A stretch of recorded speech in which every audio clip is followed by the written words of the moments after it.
3. Changing patterns of war after the Cold War.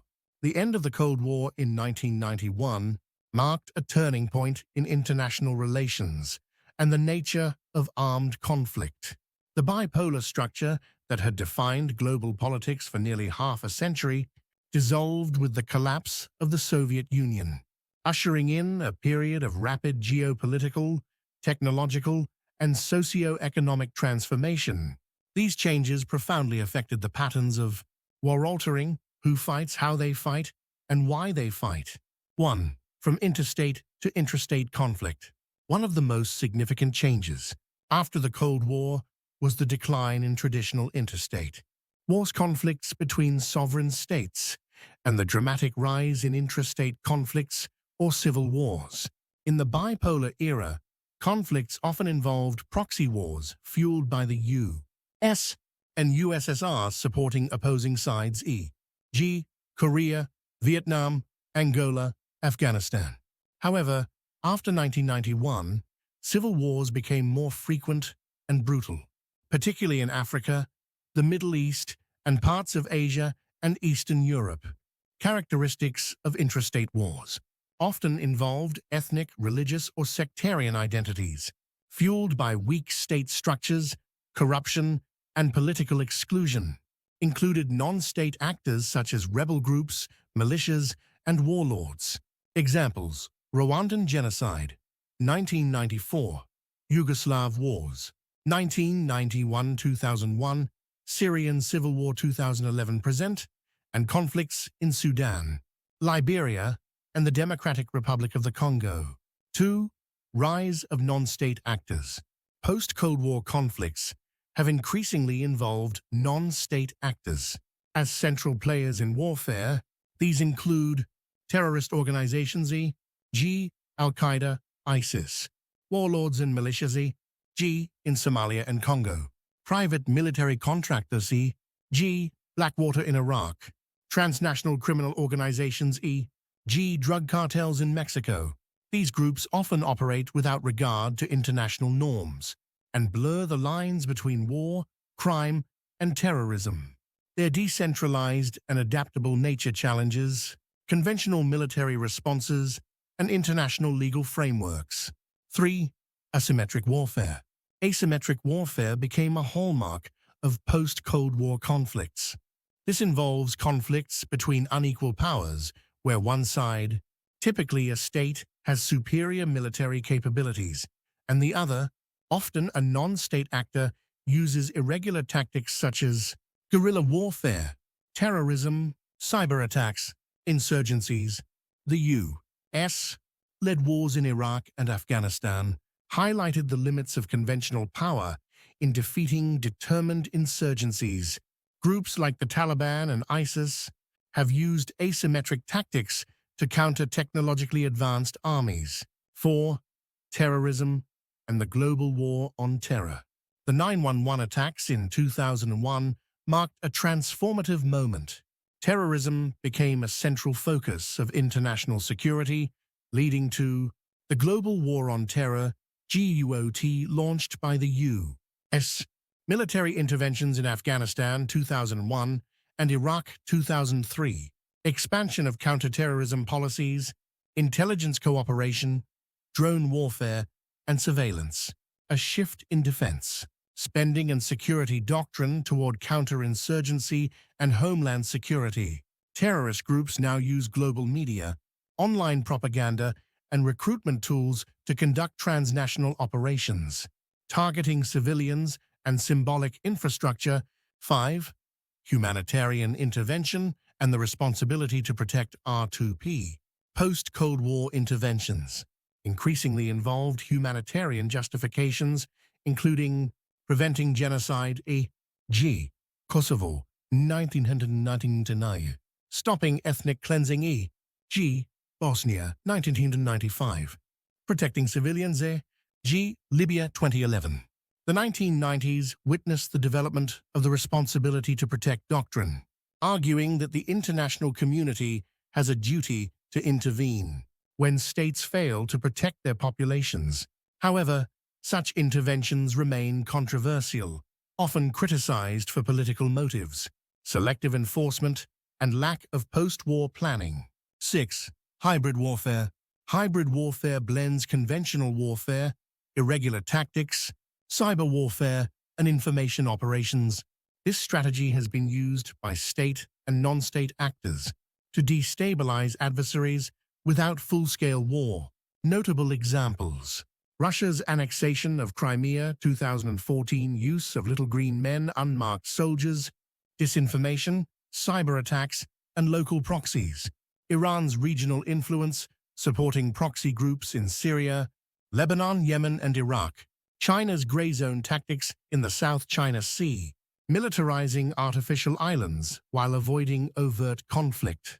Hybrid war challenges traditional distinctions between peace and war, making attribution and response more complex. 7. Cyber warfare.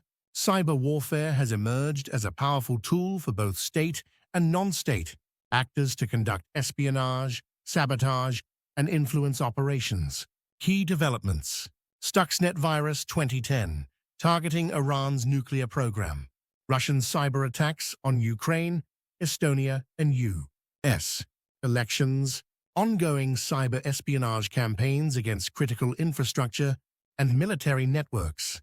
Cyber warfare is cost-effective, deniable, and global, and it often targets civilian infrastructure, raising ethical and legal concerns about the definition of armed conflict. 8. Technological transformation of war. The post-Cold War era has witnessed a dramatic transformation in the tools of warfare due to advances in precision-guided munitions, drones and unmanned systems, satellites and real-time surveillance, artificial intelligence, AI, and autonomous weapons. These developments increase the ability to wage war remotely and with fewer troops. However, they also raise questions about accountability, the risk of automation, and the potential for push-button war, with reduced political and public oversight. 9. Privatization of war. The increasing role of private military and security companies, PMSCs, has changed the face of war. These firms often operate in combat, logistical, and intelligence roles alongside or instead of regular military forces. Examples include Blackwater U.S., Wagner Group Russia, and DynCorp. Their use in Iraq, Afghanistan, Syria, and Africa has prompted debates about legality, ethics, and transparency. This trend reflects the commercialization of violence, where war becomes partly outsourced to for-profit entities. 10. War and the global economy. Modern conflict is deeply entwined with global economic systems. Resource wars, struggles over oil, water, and minerals, e.g., conflicts in Sudan, Nigeria, and the DRC. Sanctions and economic warfare, increasingly used as tools of coercion. War economies.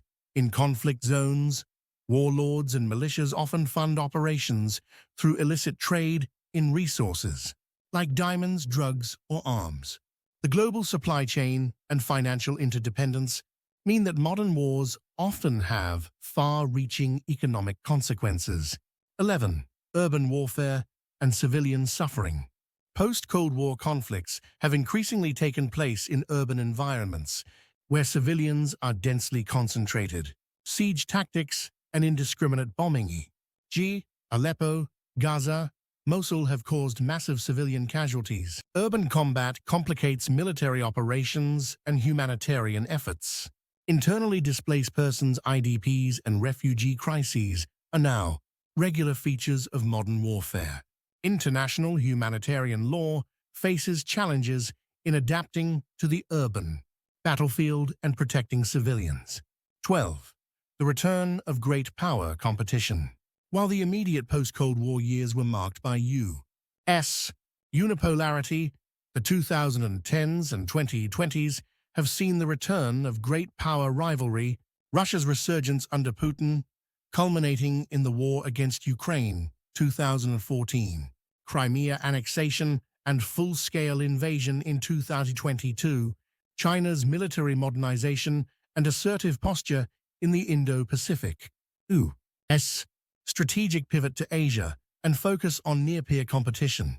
These dynamics indicate a partial return to interstate tensions, but now in a more multipolar, complex, and technologically advanced world. 13. Environmental and climate-related conflict. Environmental degradation and climate change are emerging as significant drivers of conflict, particularly in vulnerable regions.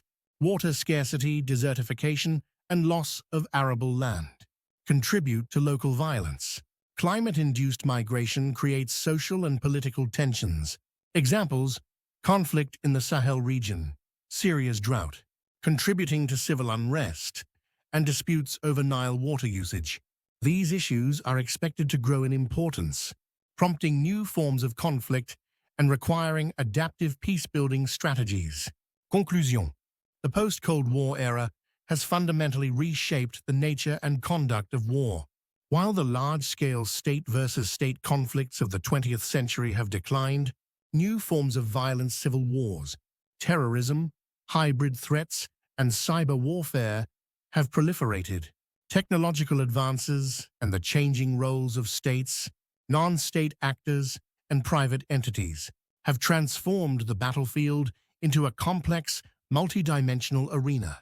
In this new security environment, traditional military doctrines are often inadequate. Effective responses require integrated strategies that combine military, diplomatic, economic, and informational tools.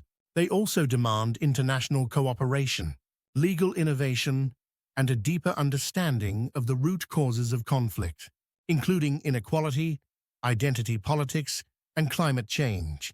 The challenge of the 21st century is not just to adapt to these new patterns of war, but to anticipate and prevent them pursuing peace in a world where the boundaries of war are constantly shifting.